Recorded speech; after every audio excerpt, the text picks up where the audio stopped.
Hi guys, and welcome back to the farmhouse. Today I'm going to show you how I feed and maintain my sourdough starter so that it is always ready to make yummy treats or even just a simple loaf of bread. If we haven't met before, I am Deanne from Hummingbird Acres, and this is our place to share our homesteading adventures with you guys, gardening, from scratch cooking, natural living, and just pure family fun.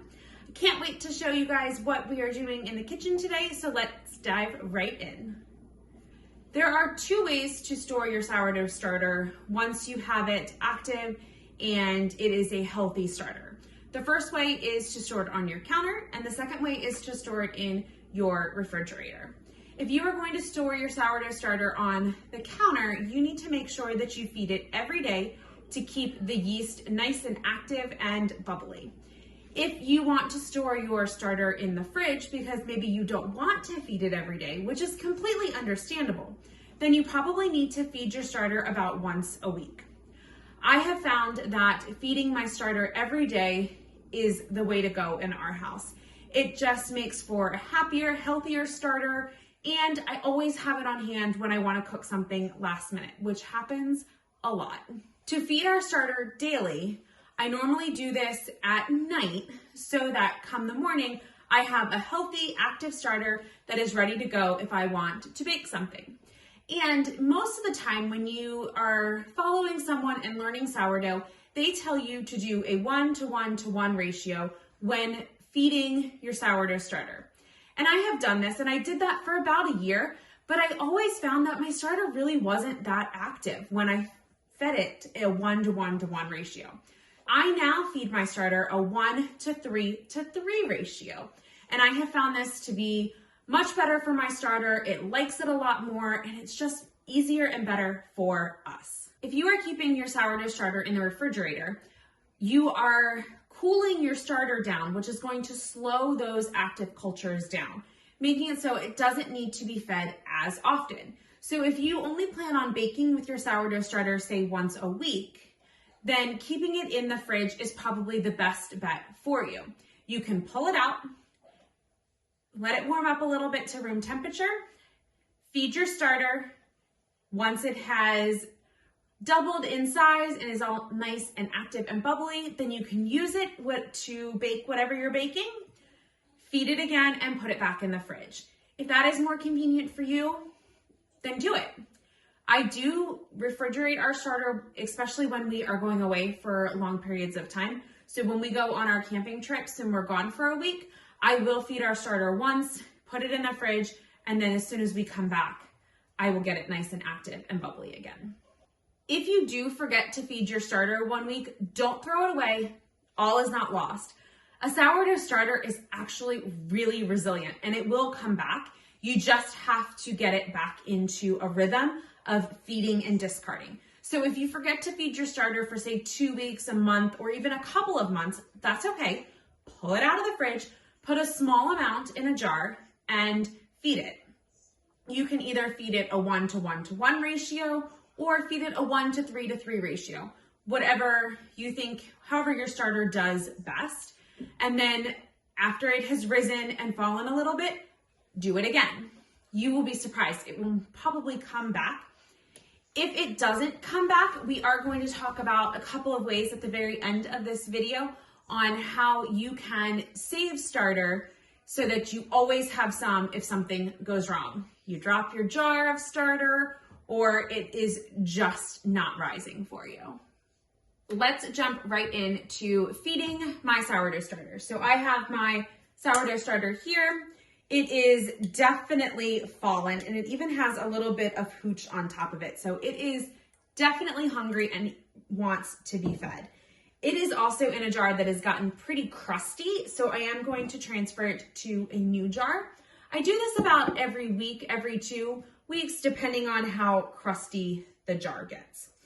So I am first going to start by taking the weight of my current jar, and that is 421 grams. And I'm going to write this down so that I know how much the jar weighs, so that when I go to feed it and use the starter later, I have a baseline for the jar.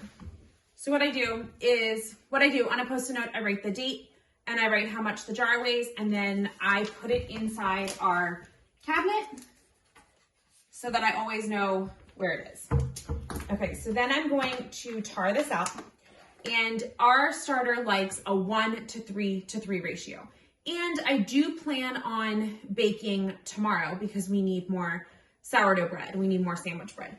So I'm going to feed this a decent amount because I need more starter to bake tomorrow. If I didn't need to bake tomorrow, then I would feed this a smaller amount. So I might do 5 grams of starter, 15 grams of flour, and 15 grams of water. That's what I would feed the starter if I wasn't planning on baking the next day. But because I am planning on baking, I'm going to do 50 grams of starter, I'm going to do 150 grams of flour, and I'm going to do 150 grams of water.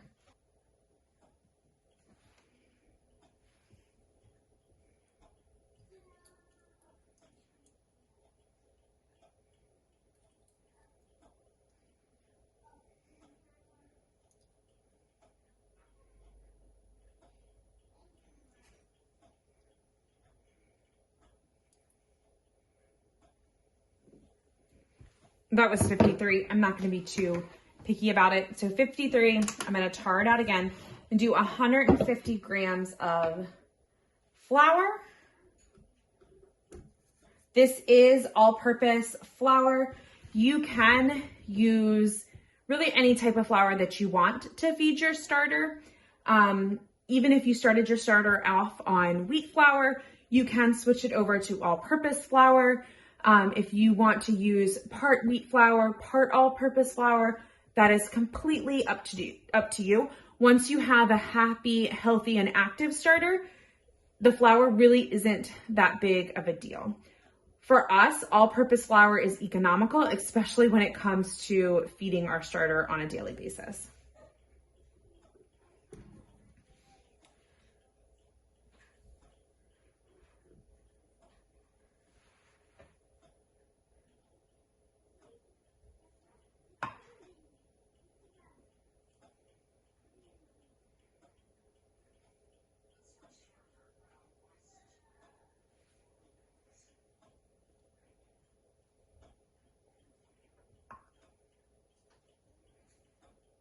Okay, so 150 of flour. Now I'm going to do 150 of water.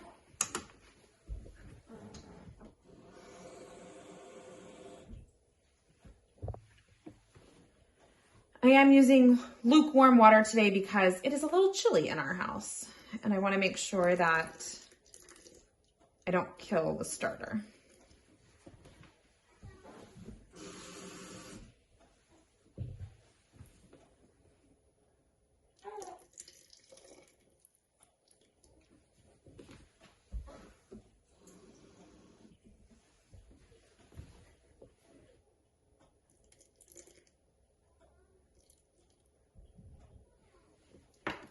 I'm going to pull this off the scale and tar it. I prefer to use this scale and to measure everything in grams because I just find that I get more accurate results like that. So that is why I highly recommend a scale and using grams, measuring in grams when you are baking and cooking with sourdough. I will link the scale below for you if you are looking for one. All right, have it all in there. I'm gonna stir this up. Starts off pretty liquid and then it becomes a pretty thick paste. I'm gonna make sure I get it all stirred in. Clean the sidewalls off so I can see it, how much it rises. Okay, this is just a regular silicone spatula. It is a smaller one so that I can fit it in the jar. It is my go-to when I am working with my starter. I'm gonna loosely put the lid back on and I'm gonna put my rubber band on to mark where we are starting.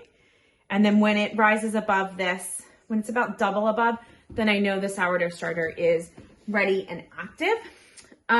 I do prefer to keep my sourdough starter in a glass jar. This is a mason jar.